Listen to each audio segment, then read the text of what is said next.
আপনারা দেখতে পাচ্ছেন ঢাকা শহরে সবজির অনেকই দাম, কিন্তু আমাদের জায়গায় সবজি দাম একেবারেই কম। দেখেন সবজি কেউ নিচ্ছে না, তাই আমার এই চাচা ফেরি করে বেশি বেড়াচ্ছে।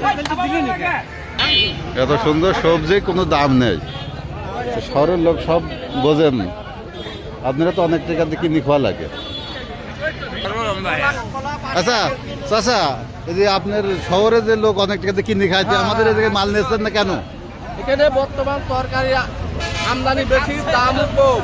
মানে কলা 5 টাকা পিস, 50 টাকা কাজ কলা, আর বরবটি 2 টাকা 3 টাকা আটি বলছে। আমার লস, ভ্যান ভাড়ার টাকা হচ্ছে না, কিন্তু শহরে অনেক টাকা দিয়ে কিনে খাওয়া লাগে। অনেক টাকা দিয়ে শহরের লোক অনেক টাকা দিয়ে। তাহলে আমার এই বদিনাপুর ভাই কি নিয়ে আইছেন?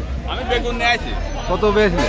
1600। তাই শহরের লোক কিনে খাবি কত জানেন? 4000। বেগুন শহরের লোক তো কিনে খাচ্ছে, চাষি করছে এরা। এটা ঠিক না। শ্রীফল এই ভিডিও দেখবেন কি?